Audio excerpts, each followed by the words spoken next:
चुनाव आयोग के सूत्रों के हवाले से खबर यह है कि 2024 के लोकसभा चुनाव 6 से 7 चरणों में हो सकते हैं। तमिलनाडु, केरल, गुजरात, हरियाणा, आंध्र प्रदेश, तेलंगाना और केंद्र शासित प्रदेशों में एक चरण में चुनाव हो सकता है, जबकि उत्तर प्रदेश, बंगाल, बिहार में 6 से 7 चरण में चुनाव हो सकते हैं।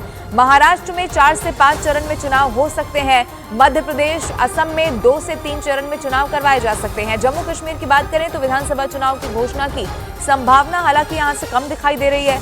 मौजूदा लोकसभा का कार्यकाल 16 जून को खत्म हो रहा है और उससे पहले नई सरकार के गठन की प्रक्रिया पूरी करनी होगी। अब इसीलिए कई राज्यों के लिहाज से भी आज चुनाव आयोग की जो एक घोषणा है वो बहुत अहम होगी और खास तौर पर लोकसभा चुनाव के लिहाज से भी कितने चरण में चुनाव होने वाला है, इस पर सबकी नजरें बनी हुई हैं। अब चुनाव की तारीखों का ऐलान होने से पहले न्यूज 18 इंडिया से बात करते हुए केंद्रीय मंत्री पीयूष गोयल ने दावा किया है कि उनकी पार्टी महाराष्ट्र में 45 से ज्यादा सीटें जीतने वाली है।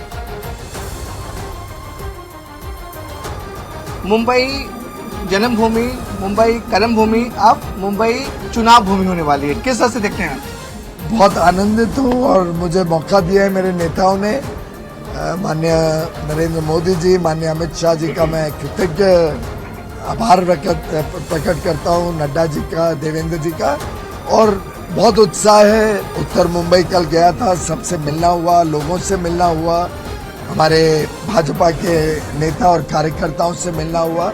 मुझे उम्मीद है कि जो 10 वर्षों से मुझे मौका मिला देश की सेवा करने का, जिसमें मुंबई के लिए भी, उत्तर मुंबई के लिए भी कई चीज़ें हम कर पाए, उसको और आगे बढ़ाने के लिए अब उत्तर मुंबई एक कार्य क्षेत्र भी बनेगा और उत्तर मुंबई के लिए कई सारे प्लान्स लेके मैं यहाँ पे आया। न्यूज 18 इंडिया मेगा पोल में ओपिनियन पोल आया था, उसमें बताया गया कि जो ओपिनियन पोल है वो 411, आपको 400 बोल रहे हैं लेकिन ओपिनियन पोल 411, 400 पार कर रहे हैं। अभी तो शुरुआत हुई है मेरे मित्र। देश में जो विश्वास, देश में जो प्रधानमंत्री मोदी जी की लोकप्रियता है, उसको देखते 400 पार तो पक्का होगा। आगे क्या नंबर है वो तो चुनाव की काउंटिंग के बाद ही पता चलेगा। प्रधानमंत्री नरेंद्र मोदी जी आज हर भारतवासी के दिल में बसे और दिल की बात अब चुनाव पेटी में निकल ही आएगी। तो ओपिनियन पोल में महाराष्ट्र में 41+ आ रहे हैं, महाराष्ट्र में 45+ होगा।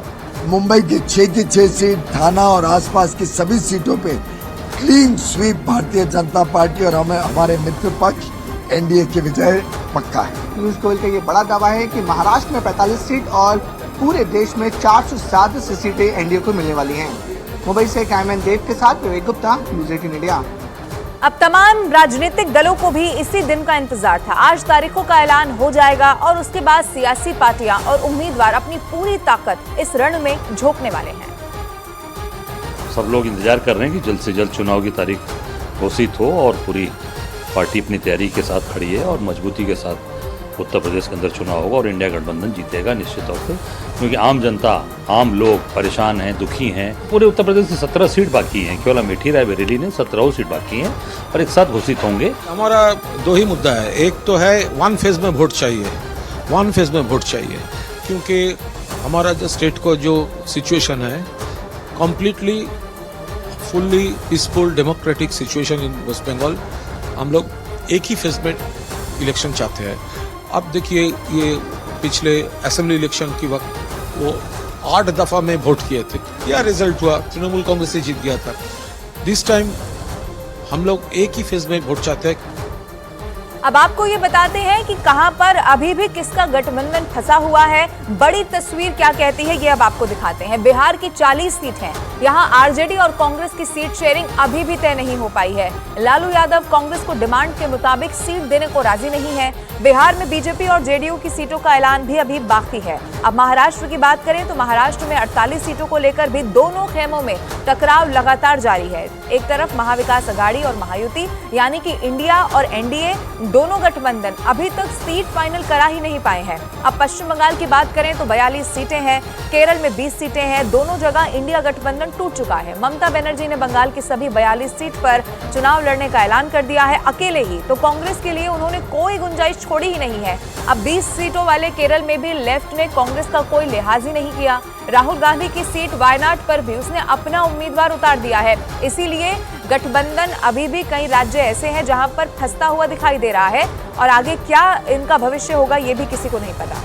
अब लोकसभा चुनाव के साथ साथ आंध्र प्रदेश, उड़ीसा, सिक्किम, अरुणाचल प्रदेश के विधानसभा चुनाव की तारीखों का भी आज ऐलान हो सकता है। इसके साथ ही जम्मू कश्मीर में चुनाव होंगे या फिर नहीं, ये भी आज ही साफ होने वाला है। अब संभावना ये जाहिर की जा रही है कि इस बार जम्मू कश्मीर में चुनाव का ऐलान नहीं होने वाला है। फिर भी औपचारिक अनाउंसमेंट क्या आता है चुनाव आयोग की तरफ से, इसी का सभी को इंतजार है। संभावना यह है कि जम्मू कश्मीर के लिए संभावना कम दिखाई देती है। अब एक बार फिर से आपको ये बताते हैं कि किन किन राज्यों में कितने फेज में वोटिंग हो सकती है, क्या अनुमान लगाया जा रहा है। उत्तर प्रदेश, बंगाल और बिहार में 6 से 7 चरण में चुनाव हो सकते हैं।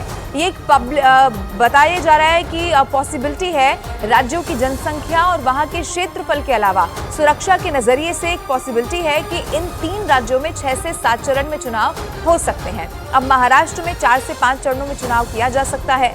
मध्य प्रदेश की बात करें तो मध्य प्रदेश के साथ साथ असम में 2 से 3 चरणों में चुनाव हो सकते हैं। तमिलनाडु, केरल, गुजरात, हरियाणा, आंध्र प्रदेश, तेलंगाना और केंद्र शासित प्रदेशों में 1 चरण में चुनाव कराया जा सकता है, ऐसी संभावना जाहिर की जा रही है। अब चलिए आप ये भी देख लीजिए कि चुनाव में बड़े मुद्दे इस बार क्या होने वाले हैं। सबसे बड़ा मुद्दा जो हाल ही में हमने देखा, केंद्र सरकार ने इसको लेकर अधिसूचना जारी की जो कि सीएए। इसके बाद राम मंदिर एक बड़ा मुद्दा, मजबूत सरकार की गारंटी जो बार बार बताई जाती है। इसके अलावा आर्थिक विकास की गारंटी, मुफ्त अनाज, अनुच्छेद 370, महिला आरक्षण, बेरोजगारी, महंगाई, जातीय जनगणना, परिवारवाद, किसान, ये तमाम वो मुद्दे हैं जिस पर आप कई मर्तबा पक्ष विपक्ष को कहीं ना कहीं अपनी आवाज बुलंद करते हुए भी दिखाई देंगे। एक तरफ सरकार अपने किए गए कामों को गिनवाती है तो विपक्ष भी पूरी कोशिश में कैसे सरकार को घेरा जाए। अब इन सब के बीच एक और बड़ी खबर यह है कि सीएए पर घमासान अब भी जारी है। सियासी हमलों का दौर अभी भी चल रहा है। एक बार फिर से एआईएमआईएम चीफ असदुद्दीन ओवैसी ने केंद्र सरकार पर हमला बोल दिया है और ये कह दिया है कि एक साजिश है जिसके जरिए हमें परेशान और हमारे मुल्क को परेशान करने का यह मकसद है।